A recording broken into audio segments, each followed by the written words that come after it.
So we are in part 3 of what do happy couples know? And so the question is, what do happy couples know? And here's what happy couples know.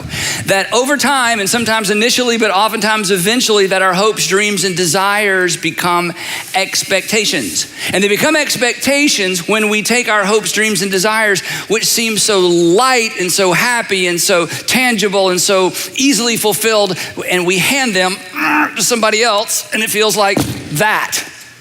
And so from my perspective, it's hopes, dreams, and desires. I mean, who wouldn't want to, organize family the way I want to organize family, resolve conflict the way I want to resolve conflict? I mean, I know exactly how we're going to do money and budgets or no budgets. I know how many kids we're going to have and when we're going to have them. I know I'm going to get to keep my car and you're going to drive whatever, and I know where we'll live. And so we all come into our relationships with hopes, dreams, and desires. And from our perspective, that's what they are. But from the perspective of the person on the other side of me, or the other side of you, or the other side of Sandra, it begins to feel like and look like expectations. And then what was meant to be enjoyable becomes transactional. And when the relationship becomes transactional, it's not as much fun anymore because everybody's negotiating. And we did it your way last time. It's my turn to do it my way. It was your family last time. It's my family this time. You got to spend extra on, hey, you blew the budget. I get to blow the budget, and back and forth. And now we're negotiating. And now it's debtor. And the problem with transactional is the best negotiator in the relationship always wins because it's a negotiation. So the best negotiator continues to win. He always wins, she always wins. I had my plan, I knew exactly what I was gonna say. I had my approach all planned out, and she won again, he won again. And the problem is in a relationship, when someone wins, the relationship loses. In a relationship, when I win, we loses. When you win, we loses. But the problem is we all bring this stuff into the relationship and we just can't help it. It's absolutely unavoidable. And it's not just, the kinds of stuff that you can put in a box. A lot of it is intangible. It's things that maybe you haven't thought through, but they're kind of on the emotional, intangible, relational side of things. When you think about, future successful, happy relationships, you think about things like this, right? I mean, you want to be respected. I do. You want to be desired. You want to be admired. I mean, as guys, we want to, whoever we spend our life with, we want them to think that we have what it takes. And the reason we want them to think we have what it takes is because about every other hour of every other day, we wonder if we have what it takes. But I want Sandra to think I have what it takes. We want to be cherished, protected, defended. We want to be trusted. I don't want somebody always checking up on me, and I want somebody who's trustworthy. I want to be prioritized. You don't want to compete with his car. You don't want to compete with her job. You don't want to compete with his income. You don't want to compete with her family. You want to be pursued. You want to be attracted to. I mean, there's all these things, and the list goes on and on and on. And these are good things. And these are good things. In fact, some of these things I think are a reflection of the image of God in us. So this isn't a good, bad thing. This is just a thing. But the question is, what do we do? And how do we handle this? This is just an ongoing relational dynamic. So last week we said, and the week before that as well, we said that happy couples know that in order to keep hopes, dreams, and desires, to keep them from feeling like expectations, you have to make a decision. And the fundamental primary decision that you make is, he doesn't owe me. She doesn't owe me. Yes, this is what I desire, but I'm not expecting him. I'm not expecting her. He doesn't owe me. She doesn't owe me. And then last week, we looked at what I think is the most powerful relational dynamic in the whole world. The whole idea of mutual submission. That in a Christian marriage specifically, it is a race to the back of the line. In a Christian marriage, it is a submission competition. Everybody's trying to put the other person first, and if you argue over how can I put you first as opposed to how can I get to the front of the line. In a submission competition, in that kind of relationship, we talked about that whenever it becomes a tug of war over expectations and desires and wishes and dreams, that happy couples know, in order to win, the only way to win is to drop your end of the rope. Because in dropping your end of the rope, you put yourself in the back of the line. But it's scary to go first. But happy couples know that you have to go first in order to be last, in order to win in the relationship. So today, what do we do with these? And the good news is Peter tells us. Now, Peter was a follower of Jesus, one of Jesus' original followers. In fact, some of the most famous stories in the New Testament have to do with Peter and all the cool things Peter did. Peter had a big mouth. Peter got in trouble. Peter talked too much. Peter was a coward at the end. And in the end, he was one of the first two people to look into an empty tomb and realize that Jesus had risen from the dead. Now, Peter is somebody we should listen to not only because he spent 3 or so years listening to Jesus, and by the way, everything Jesus taught doesn't show up in the Gospels. The Gospel writer John said, hey, if I had written everything down Jesus said, it would take up all the books in the world. So Jesus taught so much and about so many things, and Peter was there for all of it. And then after Jesus left the earth, Peter went on to help other people become Christians and to teach what Jesus taught. But he faced extraordinary persecution, and eventually his life was taken from him, probably under Nero in the city of Rome. So he knew what it was like to be with Jesus. He knew what Jesus taught, but he also knew what it was like to face extraordinary hardship. And so Peter tells us exactly what to do with all the things in our box, because he gives us a relational principle that is not specific to marriage and specific to romantic relationships, but it certainly applies to those, as we're about to see. Now, I ought to warn you though, what Peter says is a little weird, okay? And what Peter says may be a little uncomfortable for you. And what Peter says may just seem so religious, you're not sure you want to embrace it. So I just want to invite you, if you would, to put down your skepticism for just a few minutes, put down your objections for just a few minutes, and listen to the words of a man, come on, who knew Jesus. And besides that, the alternatives to what Peter suggests, they don't work either. I mean, what are you going to do with this stuff, right? What are you going to do with this? You're going to ignore it? You can't ignore it. If you just ignore it, you're going to become unhealthy. You're just going to be a pretender, and pretenders are no fun to have in a relationship. And eventually the person you're in a relationship with is going to think you're getting kind of weird.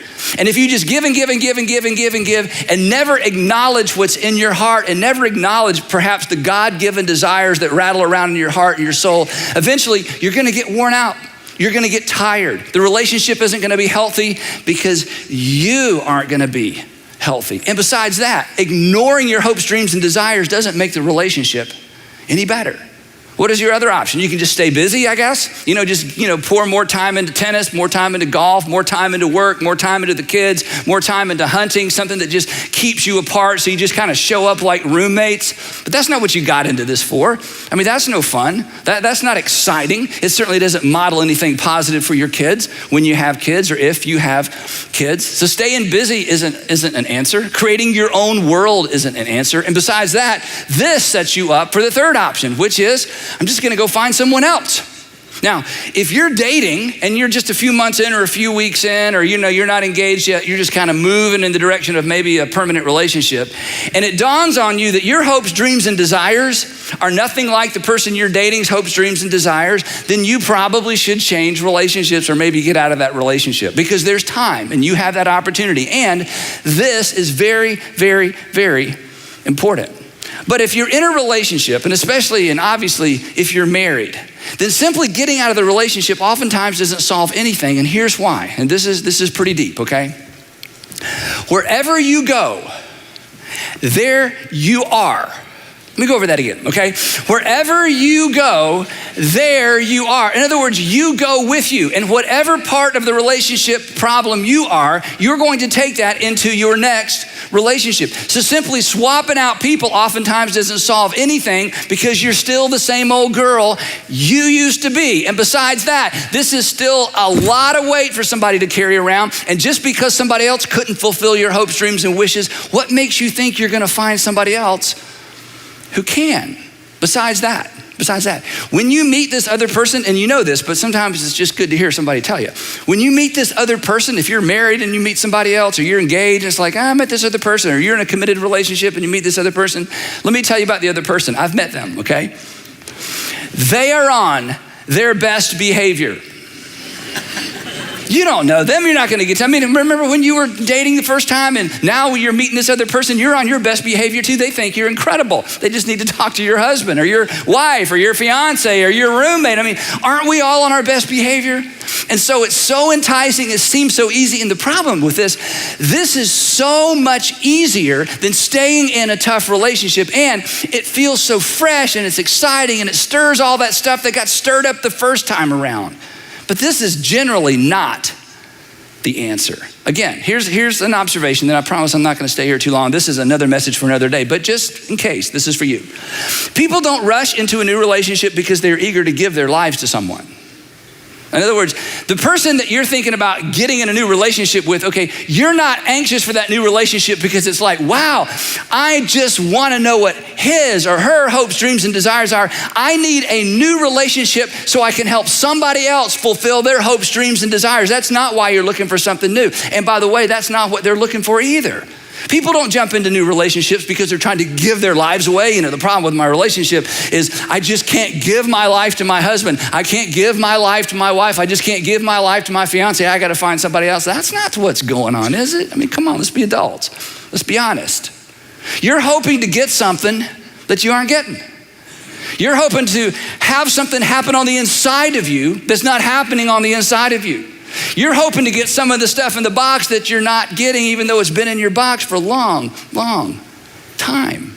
So be honest. This isn't about giving of yourself. You may just be looking for somebody to get the stuff from and get the affection from and get the affirmation from that you're not getting in your current relationship. And you should at least know that, and you should be honest enough with yourself to acknowledge that, which means you're gonna hate me for this, but if you are dating someone who is recently divorced, time is your friend. If you are recently divorced and you're dating someone, time is your friend. In fact, the only rule I have for our pastors and our staff in terms of who they marry or remarry, my only rule for all these years has been not to do a wedding for anyone who's divorced and has been divorced for less than 2 years. And you say, Andy, why 2 years? And it's because I don't think I can talk people into 5 years. That's why 2 years, okay? Because if I can talk you into 5 years, I'd talk you into 5. And let me just tell you, I've been doing this a long, long time. Time is your friend. But come on, let's be honest. Why do we rush into another relationship? It's not because we just want to be selfless with someone new. Is it? No. It's because I got this dang box and I am tired of lugging it around and I'm ready to hand it to somebody new. Because I think she's gonna do it better, he's gonna do a better job. Now again, we don't think this way, but come on. You just gotta be honest about this stuff, right? So when you start feeling pressure in this new relationship with this new person, when you start feeling pressure to perform, when you start feeling pressure to maintain, when you start feeling pressure to, step it up, you probably need to hit pause. And you may need to hit eject. And if your mama said hit eject, you need to hit eject, okay? Because she knows. And if 2 or 3 of your friends have come to you and said, okay, he's really cute, but hey, okay, if 2 or 3 of your friends of you, they're red flags, come on, pay attention. Just getting into a new relationship doesn't mean anything changes except the face and the address and the complexity perhaps of the problem. So, okay, back to what we're talking about. So the question is for today, what in the world do we do with this stuff? And as I said, Peter tells us, and in one of his letters that he wrote to Christians in the first century, he picks up on this, put others first idea. He doesn't use the phrase mutual submission like the Apostle Paul did. He uses a different term. So we're gonna jump into this passage and make this super practical. So here's what Peter says. This is powerful. He says, all of you, clothe yourselves, that is put on so that you're characterized by. All of you clothe yourself with humility toward one another. It's a general relationship principle that we're gonna apply to romantic relationships in just a minute. In other words, clothe yourself with humility. That means go small. That means go others first. That means go to the back of the line. That means at every relationship iteration, at every point of decision, at every transition, anytime there's a potential conflict, here's what you're supposed to do. You should ask yourself, what would a humble person do? So we're gonna practice that because most of us have never asked that question before, right? What would a humble person do? And you say, well, Andy, I'm not really humble. I know, that's why we're asking this question. And you don't have to be humble, but you should at least know what a humble person does because in just a minute, Peter's gonna tell us why he says that. And when he tells us why, you might get interested. So I would like for all of us, and if you're at home alone, this is gonna be weird. It's gonna be weirder if there are other people in the room, but I would like for all of us to say out loud because this is a powerful and compelling question. I want us to all ask the question, what would a humble person do? Ready, here we go. What would a humble person do? You don't have to do it. You should at least ask the question. You should at least pause and ask the question, okay, if I were humble, what would a humble person do? Now, let me tell you a little secret about humility. If you start doing what a humble person does, you'll be humble. You go, oh no, it's an internal thing. It's not. See, you read your mind. You know if you're arrogant, but everybody else just reads your actions, and actions speak louder than exactly. So if you start doing what a humble person does, you'll be humble. And if you go, oh, I'm already humble. No, you're just reading your own thoughts. We're reading your actions. You're not. So stopping every once in a while, I'm telling you, this is a relational game changer. And asking the question, okay, I know what I'm gearing up to do. I know what I normally do. I know how I feel. I know what happened last time. I know what my mama says. But you just stop and you go, okay, but if I were to go small, if I were to go into the line, if I were to put someone else first, what would that look like in this circumstance? What would a humble person do?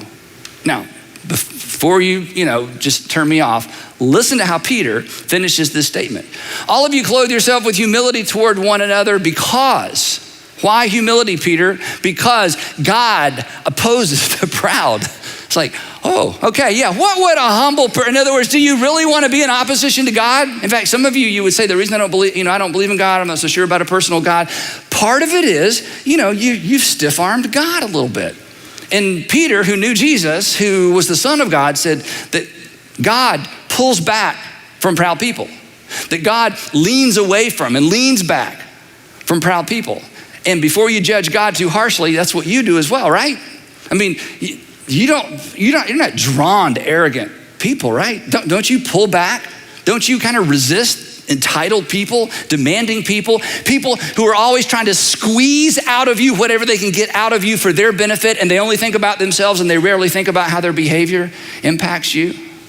But look what he says. God opposes the proud, but he shows favor or grace. In fact, grace is actually a better translation of this word. He shows grace or favor to the humble. Now, this is an extraordinary promise, and in the English text, it's a little hard to see how this is a promise, but here's what this means. Peter says that when you humble yourself in a relationship, it is an invitation for God to give you the strength you need, the endurance you need, the power you need to maintain and to do the right thing. Because humility is an invitation to God. Humility is an invitation to God. Humility throughout the Old and New Testament, humility, and perhaps you've experienced that. Humility, when we go small, when we go back the line, when we go others first, it is an invitation for God to do something extraordinary in our lives and in our relationships. So he says this, let me say it again a different way. Peter says, humble yourselves, therefore, under God's mighty hand. Not under God's mighty hand like, gotcha, not that kind of under God's mighty hand. To be under God's mighty hand is to be under the canopy of his protection. It's to be under the canopy of his authority.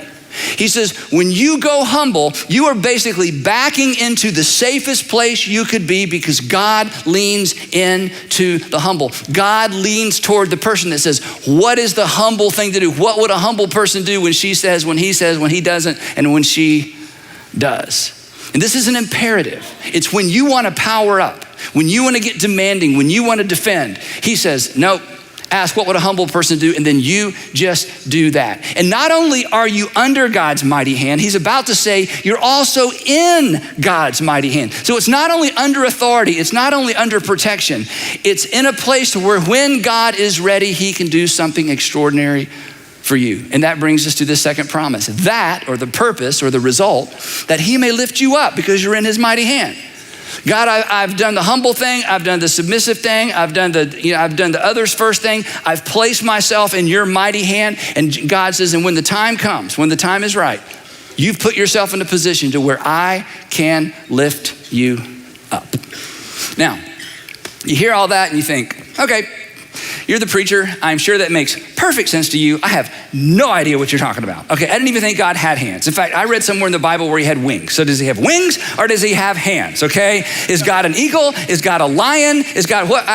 God's mighty hand, like I'm supposed to go home and say, God, give me a hand. What does this even mean? So I think when Peter was writing this made perfect sense to him because of the context and culture he was in. I think he's writing this and he realizes, okay, this is probably way over everybody's head.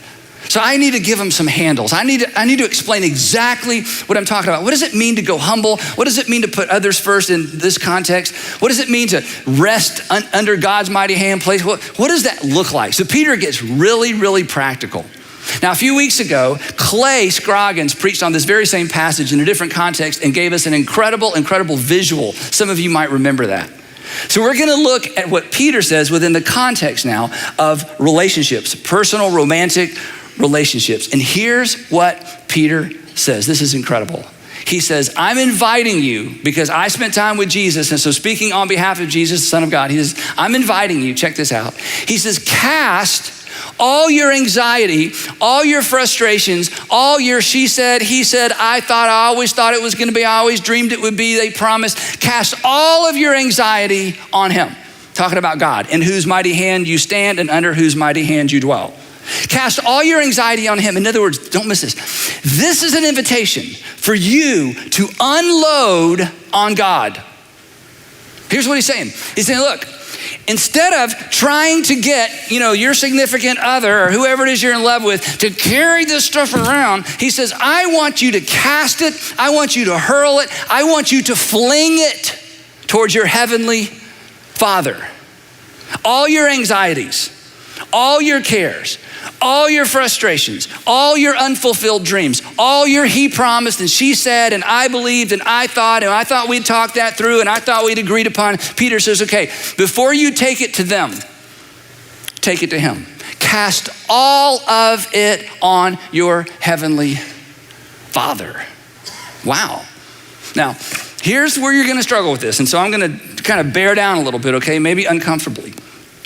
You've got to stop praying polite prayers, okay? Don't pray polite prayers.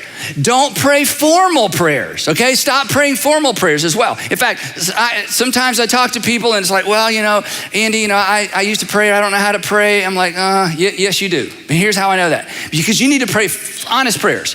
And everybody knows how to pray an honest prayer. You may have never prayed one because you were afraid or because you memorized prayers as a child or because the only prayers you pray are behind the steering wheel or while you're putting on makeup or at the meal. But Peter's like, okay, forget all that. I'm talking about some different kind of praying.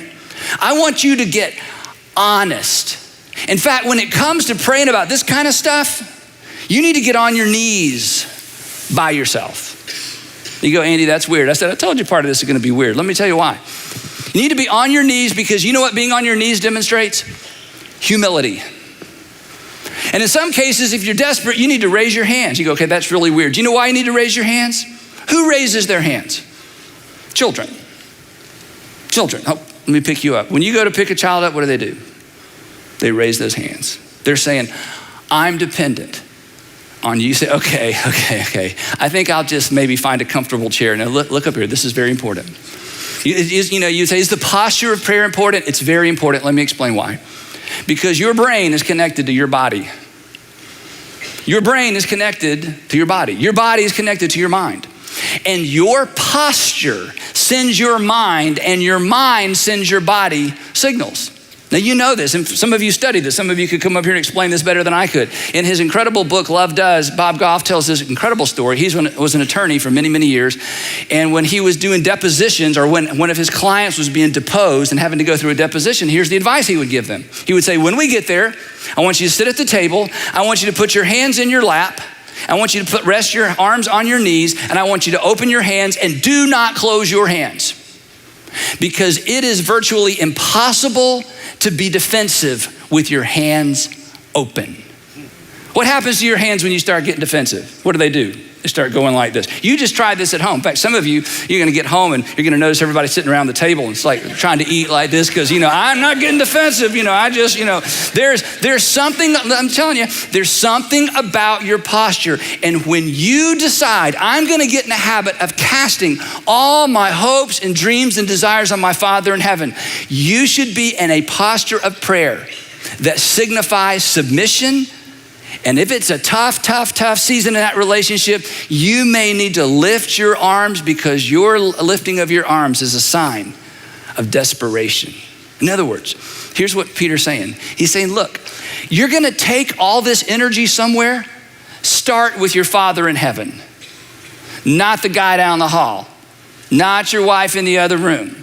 Don't wait for that garage door to open and get ready to unload your hopes, dreams, and desires. You start with your Father in heaven and you pray this out loud. I told you this is gonna be weird, but let me just tell you something. If you're in any of our rooms, if you're in any of our gatherings, I would bet you just about anything.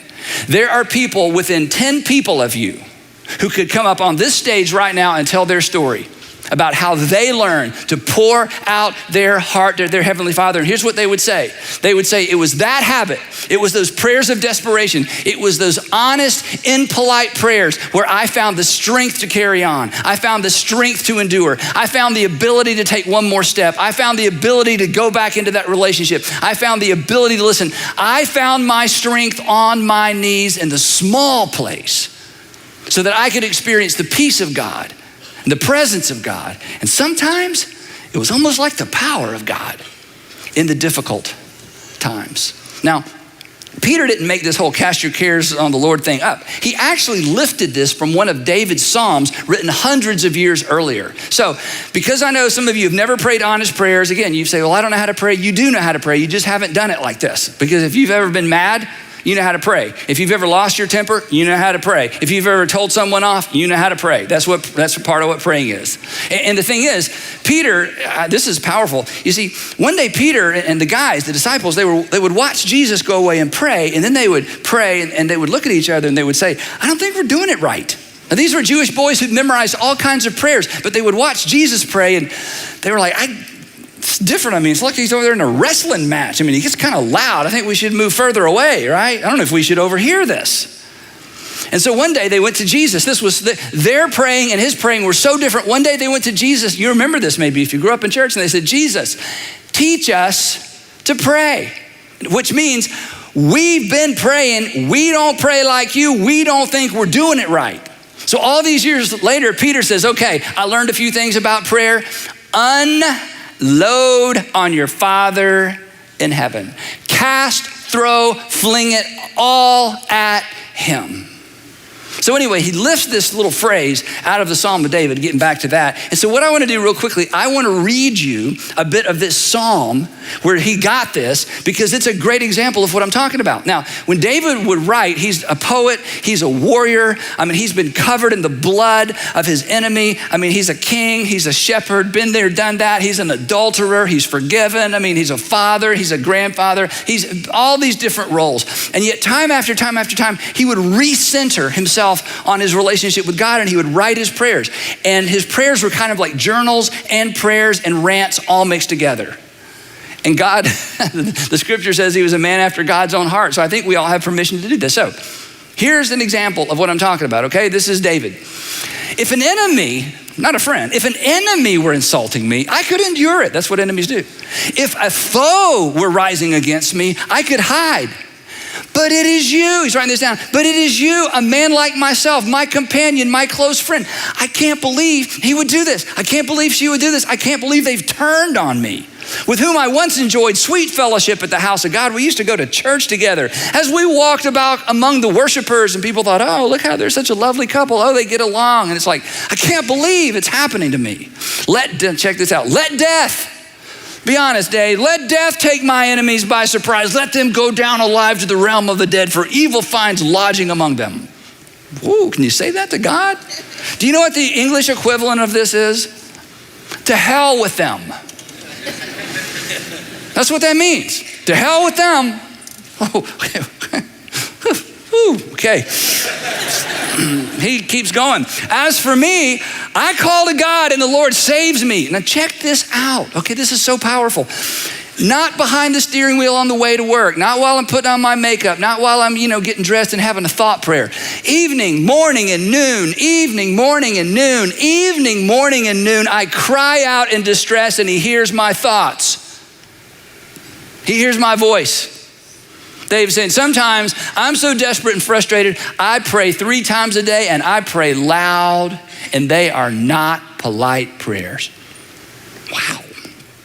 And as a result, he rescues me. He rescues me unharmed from the battle waged against me. It's like a war, he says. Even though many oppose me, I love this, God who is enthroned, he lifts his eyes off of his circumstances, off these relationships. God who is enthroned from of old, who does not change, he will hear them and humble them because they have no fear of God. God's gonna get my enemies. Wow. My companion, this person that I thought was a friend, my companion attacks his friends, that's me. He violates his promise. He broke his promise. He violated his covenant. He said, she said, he promised, she promised. I thought we were on the same page. Didn't we agree? Haven't we talked about that? Didn't we write it down? He violates his covenant with me. And he's such a talker. She's such a negotiator. He always wins the argument. She always wins the argument. His talk is smooth as butter, yet war is in his heart. His words are more soothing than oil, yet they are drawn swords. Everybody's like, she's so sweet. I'm like, no, she's not sweet. You ought to see her what she's like at home. He is so sharp. He is so polite. He's so gentle. Oh, that's an act. You should see the way he is at home.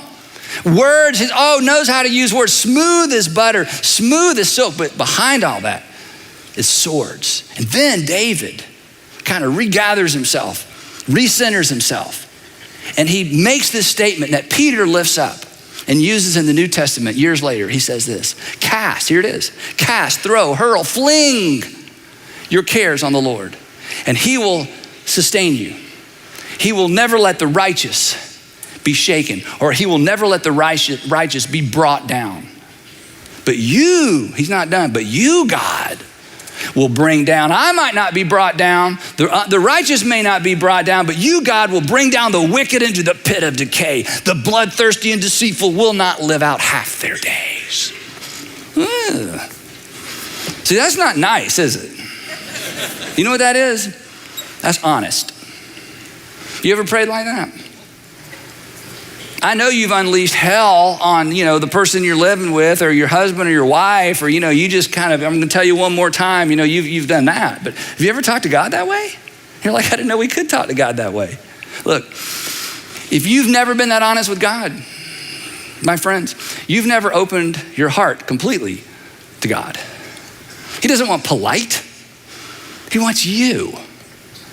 And that's part of humility. It's heart wide open. God, I am so frustrated. I am so fed up. I am so done. I am so over it. God, I wish I'd never met him.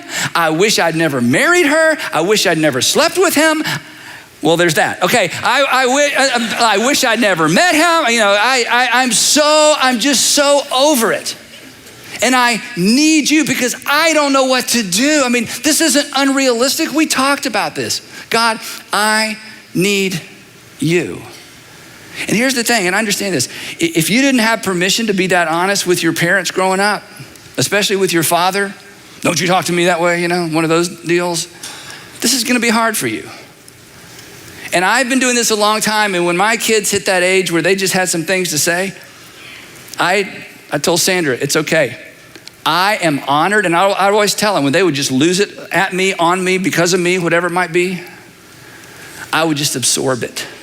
And when they were finished, I would say, thank you. Thank you for honoring me with what's inside of you. And you're thinking, you're making that up. You didn't do that with your teenage kids. Yes, I did. And you know why I did it? Because I've known for a long, long time that my Father in heaven invites that kind of feedback from me, even when I'm wrong, even when I'm misguided, even when I don't see the world the way the world really is. And I decided a long time ago, before my kids ever hit adolescence, you know what? I would rather them bring it to me fearlessly, than to shut it down and let all that energy go somewhere else. But here's the best part of all. This is so powerful.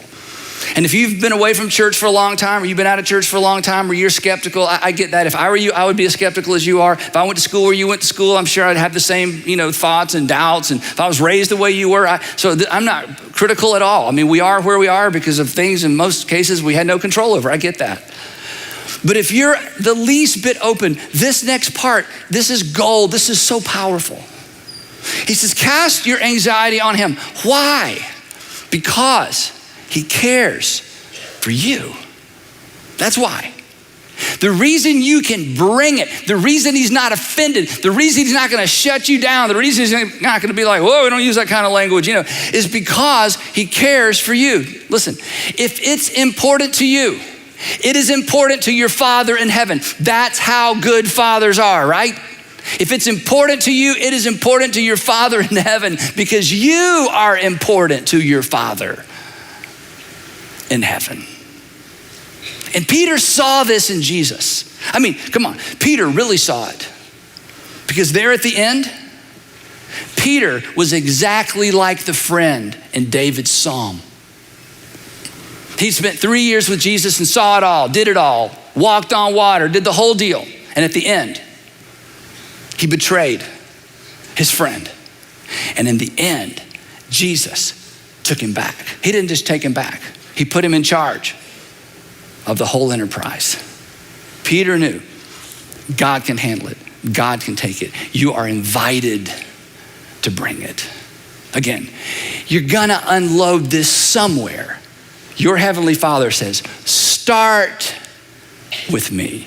Start with me. Get on your knees every day and just give me your list. Give me your box. Give me your expectations. Give me your disappointment. Give me your heartbreak. Give me all the things he or she promised or the things that aren't working out. I'm telling you, bring them to me every single day because that is an expression of humility. And humility is an invitation for God to do something remarkable.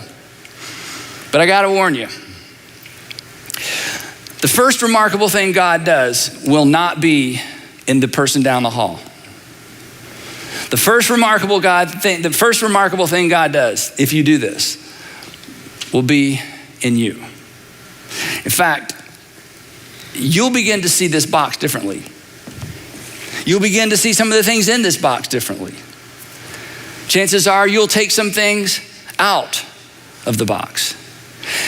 You may discover that you've been trying to squeeze something out of your husband or your wife or fiance that was never in them to give in the first place and that they weren't created to give you in the first place. And you may discover that you both really hope for and dream of and wish for the very same thing. But that transformation will never happen as long as you're taking it to them first. And so your Heavenly Father says, I invite you. No more happy prayers, no more polite prayers, no more, go through all the, just bring it to me. You see, happy couples know that hopes, wishes, and dreams, and hopes, dreams, and desires quickly become expectations. And happy couples know that they just have to decide the other person doesn't owe me anything. Happy couples know that it's a submission competition, that it is a race to the back of the line. And happy couples know that sometimes, you have to throw things. And there's one other thing that happy couples know. And we'll talk about that next week as we wrap up our series, What Happy Couples Know.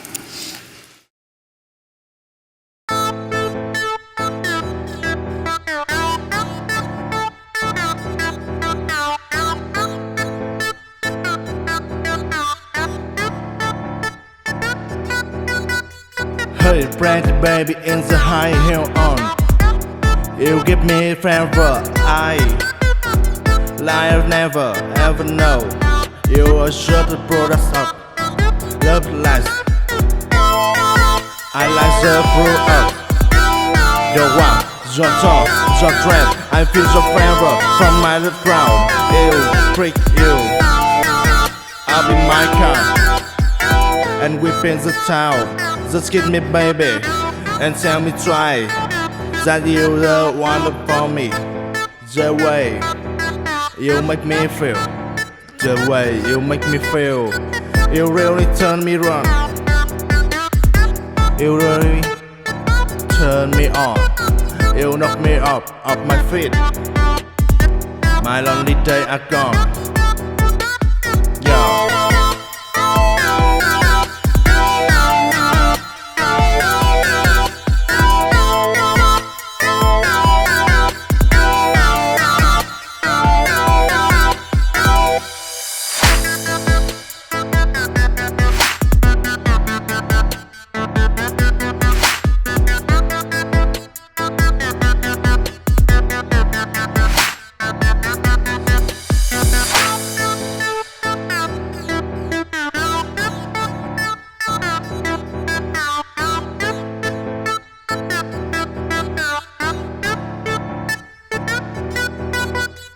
Hey, pretty baby in the high heel on. You give me forever. I never ever know. You are sure the product of love life. I like the grow up. Your walk, your talk, your dress. I feel so forever from my little crowd. You freak you. I'll be my car and whip in the town. Just kiss me baby and tell me try that you the one for me. The way you make me feel, the way you make me feel, you really turn me on, you really turn me on, you knock me off my feet. My lonely days are gone. Yo.